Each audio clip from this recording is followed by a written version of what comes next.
Seguimos desarrollando los últimos episodios de este maravilloso libro de los jueces. 53ª parte. En esta oportunidad consideraremos el anteúltimo episodio del libro de los jueces. La cristiandad encontrada agitada o revolucionada, estudios en el libro de los jueces, segunda división. En la continuidad de nuestro presente estudio, de este maravilloso estudio del libro de los jueces, comenzaremos a desarrollar los episodios finales.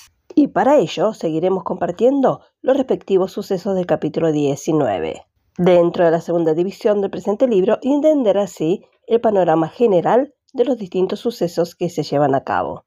Leemos en el capítulo 19, versículo 1. Aconteció en aquellos días, cuando no había rey en Israel, que había un levita, que habitaba en la ladera del monte de Efraín, el cual tomó para sí una concubina de Belén de Judá. Al comienzo de nuestro estudio de este libro notamos que la unidad de Israel era una realidad en los primeros días. Judá le pidió a Simeón que lo ayudara a librar a su tierra de la presencia de los cananeos, y luego Judá ayudó a Simeón. Capítulo 1, versículos 2 y 3. Estaban en comunión, la causa de uno era la causa de todos. Y como sabemos, esta unidad se repitió en el comienzo de esta era actual, porque la iglesia también tuvo la misma experiencia maravillosa. Leemos en Hechos capítulo 4, verso 32. Y la multitud de los que habían creído era de un corazón y un alma, y ninguno decía ser suyo propio nada de lo que poseía, sino que tenían todas las cosas en común. En la versión King James, este mismo versículo nos dice: ninguno de ellos dijo que algo de lo que poseía era suyo. Pero ahora, en este segundo incidente, estamos a punto de ver el triste fracaso final que también tiene su contrapartida en la iglesia. La historia aquí registrada es verdaderamente vergonzosa, y el hecho de que aquí se proporcione en detalle es seguramente una prueba de que existe la correspondiente necesidad de sus lecciones. Pero ¿qué mundo es este? ¿Y qué depravación ha alcanzado el hombre cuando tales escenas son posibles? Lo que debemos hacer es rastrearlos hasta su raíz y dejar que la lección penetre profundamente en nuestras almas y enseñarnos a aferrarnos a los brazos de nuestro Padre, estando firmes en Cristo, nuestra cabeza gloriosa y completa, para que Él pueda mantenernos firmes unos a otros en el poder del Espíritu Santo. Esta parte comprende 3 capítulos. Comienza y termina con esa extraña y significativa frase: en aquellos días no había rey en Israel, y cada uno hacía lo que bien le parecía. Capítulo 21, versículo 25. Ya que lo hemos señalado, considerémoslo un poco más. Las palabras implican el hecho de que no había una autoridad reconocida a la cual someterse. Cada uno era su propia ley y hacían lo que consideraba correcto. El pueblo era soberano. Es democracia en los círculos religiosos. A esto tienden todas las cosas en el mundo, tanto políticas y eclesiásticas. La imagen de la estatua que vemos en la profecía de Daniel nos informa de aquella confirmada especialmente en nuestros días, por la tenencia manifiesta entre las naciones de la tierra, mientras que una palabra, la Odisea, puede contar a nuestro oído abierto la misma historia en el otro. Los derechos del pueblo, esto es lo que significa la Odisea. O los derechos de los laicos es la reacción a la terrible tiranía de Jezabel, los derechos del clero, como podríamos citarlo. Aunque han sido derechos espurios, sus posiciones eclesiásticas, desde cuyo extremo el pueblo ha oscilado hacia el polo opuesto, negando todo gobierno y autoridad en la Iglesia de Dios. El espíritu de democracia, de insubordinación y de impaciencia ante toda la humildad y gracia seguramente ha invadido las filas religiosas. El corazón, que ya no está sujeto a Cristo, bajo la ley de Cristo, como dice Pablo, ya no reconoce a sus gobernantes, a sus pastores, a los humildes que se rinden completamente y sirven a los santos. Estas cosas que están aquí en tipo son todas claramente discernibles en la iglesia profesante. La justificación propia y la acusación de otros y hacia otros hermanos son la marca distintiva de los últimos días. Y este espíritu prevalece entre los verdaderos hijos de Dios. En el presente caso también tenemos que ver con un levita, y aquí la historia comienza con uno. Él es el actor principal en la escena. Vivió al otro lado del monte de Efraín, la colina fructífera, y había tomado para sí mujer concubina de Belén de Judá, cuyo significado es la casa del pan alabada. Consideremos los significados de estas figuras.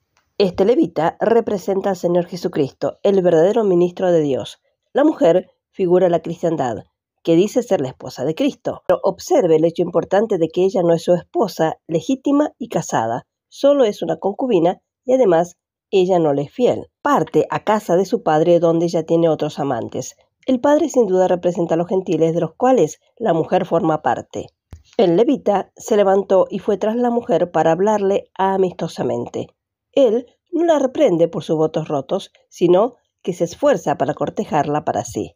Sin embargo, permanece en la casa paterna 5 días, representativos de esta época en la que Dios está visitando a los gentiles para tomar de ellos pueblo para su nombre. Nos dice Hechos capítulo 15, verso 14, Simeón ha contado cómo Dios al principio visitó a los gentiles para sacar de ellos un pueblo para su nombre. El relato continúa que la mujer se va con él al caer el día. La noche está casi sobre ellos, que nos figura el fin de los tiempos, cuando la verdadera esposa esté en casa con el Señor.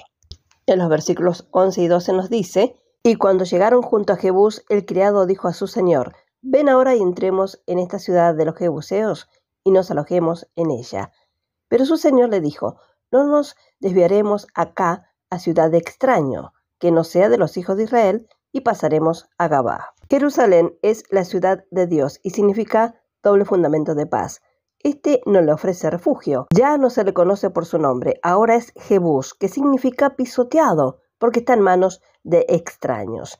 Esto de fácil interpretación habla de que el Señor es un extraño en aquello que se llama a sí mismo por su nombre. Él está fuera de la puerta de su propia casa, por así decirlo, aunque está a la puerta y llama, invitando a las personas a salir para tener comunión con ellas. Entonces se desviaron hacia Gabá, ciudad de Benjamín. Aquí son recibidos con frialdad, sentados en el espacio abierto, esperando alguna puerta hospitalaria. Pero esto no llega hasta la tarde. Toda la escena habla de un alejamiento del amor fraternal. Por fin, un anciano en quien el fuego no se había apagado del todo, regresando de su jornada de trabajo, los invita a entrar en su casa.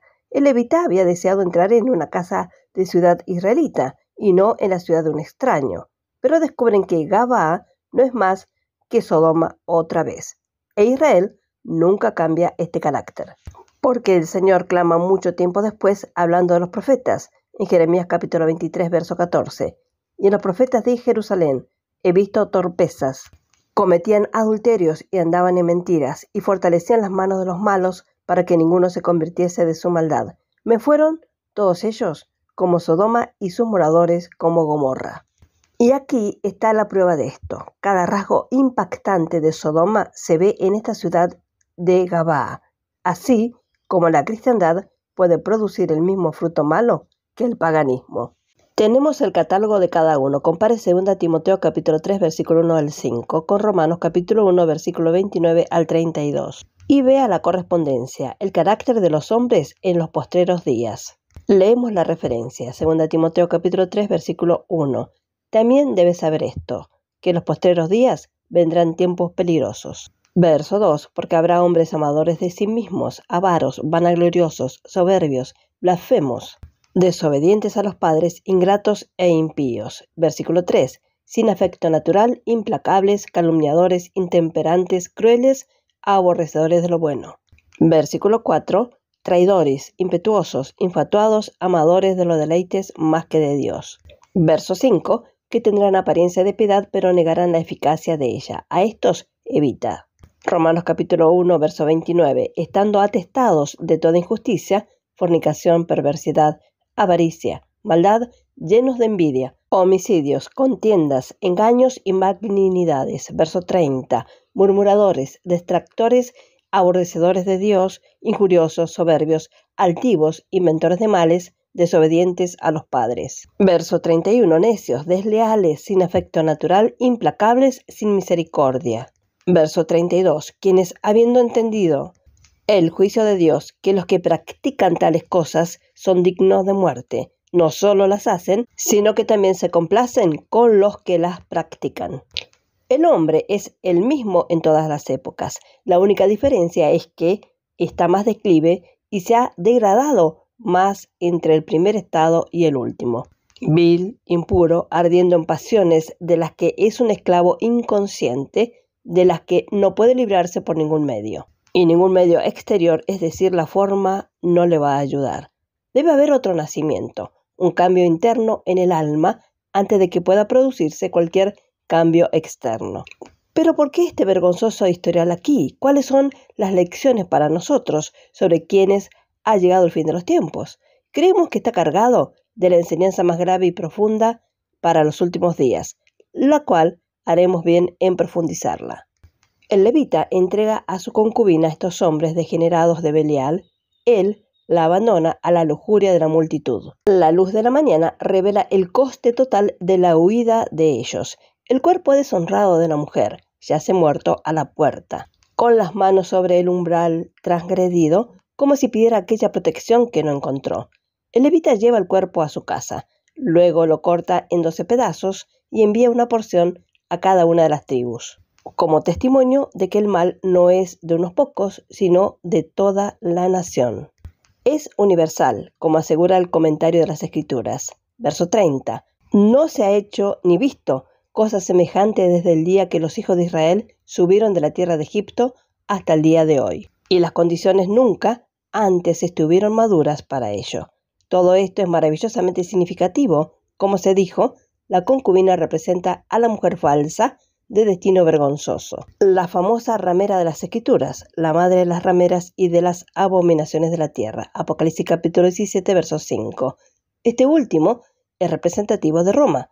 Ella es madre de las rameras y madre de las abominaciones de la tierra. En otras palabras, todo sistema religioso moderno surgió de ella, pero ellos no son la ramera. Siempre inferimos que ella figuraba en toda la cristiandad, pero ese no es el caso.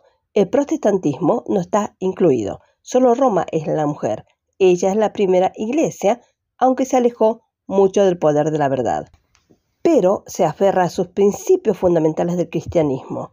El Señor la hace responsable siendo la madre. Ella fue desposada por el apóstol Pablo, a quien se le encomendó la mayordomía de la iglesia, con un solo esposo, para que él pudiera presentar una virgen casta a Cristo. Segunda de Corintios capítulo 11, versículo 2. Pero ella resultó falsa a su Señor. Por su profesión aceptó el anillo de matrimonio, pero por sus coqueteos con el mundo demostró ser completamente indigna de tal unión con Cristo. Ha aceptado otros amantes, otras cabezas. Ella cedió a las influencias y mandamientos de los hombres más que a los de Dios. Mientras tanto, el Señor se esforzaba por cortejarla para sí, pero era en vano. Su profesión de fe no es una realidad. Las sectas protestantes son sus hijas, que en el tiempo del fin habrán caído con una lamentable apostasía, y son estas naciones protestantes, o más bien infieles, las que destruyen a la ramera. Ella ha estado sentada al mando del imperio mundial, incluidas las naciones protestantes y católicas, dirigiendo los asuntos del mundo, y ellos se cansan de su dominio y la desprecian. En el momento aquí figurado, la verdadera iglesia está en casa con su Señor, habiendo él venido por ella algún tiempo antes. La concubina representa lo que queda profesante, pero ella reclama el nombre de Cristo que le pertenece, por lo que él está obligado a tratar con ella en consecuencia, manifestar su duplicidad al mundo y castigarla con el juicio debido a la falsa relación que tiene con él. Y la forma de este juicio que hemos figurado en esta narración, ella será entregada en manos de los reyes, con quienes ha estado, en cierto sentido, en compañerismo. Apocalipsis capítulo 17, versículo 16. Estos aborrecerán a la ramera y la dejarán desolada y desnuda, comerán su carne y la quemarán con fuego. Estos reyes representantes de las naciones están representados aquí por estos hombres de Belial, que insisten en conocer al levita, pero sin buenas intenciones, como lo demuestra lo siguiente. Es decir, no desean la comunión del Señor espiritualmente, sino carnalmente, proclamando en voz alta, con sus acciones, que Él les pertenece.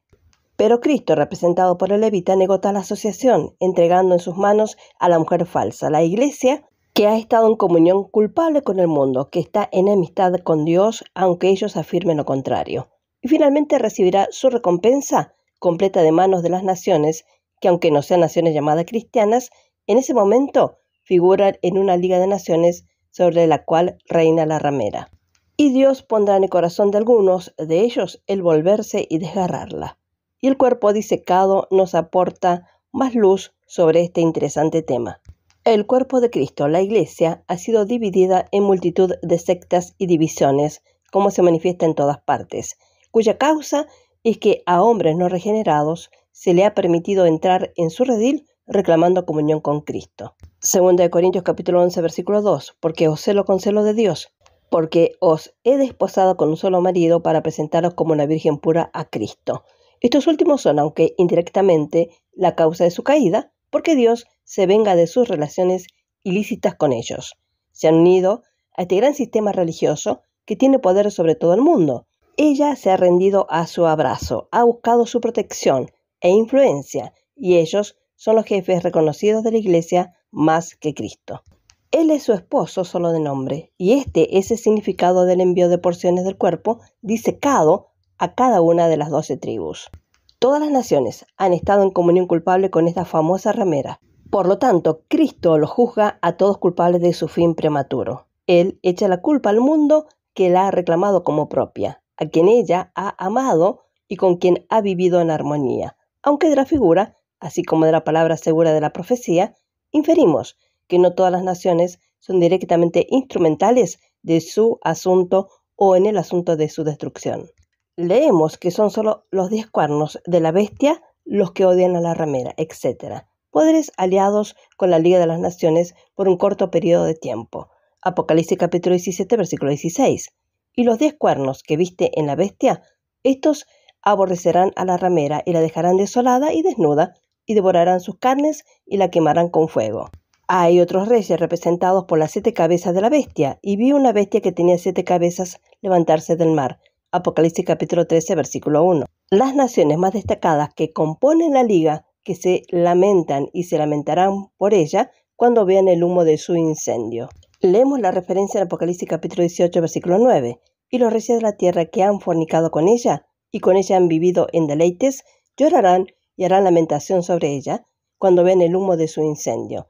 Sin embargo, es este último que ha cometido la fornicación y han vivido en delicias con ella. Por lo tanto, son la causa indirecta de su juicio a mano de los otros reyes, quienes no la amaban, sino más bien la odiaban. Por tanto, todos son culpables, y según el levita, el pecado está puesto a las puertas del mundo y clama venganza. Y Dios usa 11 de las tribus para azotar a una tribu, como se muestra en los siguientes capítulos, pero ellos mismos son azotados primero por una tribu, lo cual está llena de instrucciones para nosotros. Cuán clara y exacta es la palabra de Dios. Vemos con tanta claridad por sus enunciados cómo estamos en tiempos peligrosos de los cuales debemos estar atentos y preparados para el primer toque de trompeta. Por ahora dejaremos por aquí, confiando en la gracia de Dios y la administración de su palabra de verdad. El Señor le bendiga ricamente a cada uno. Amén y amén.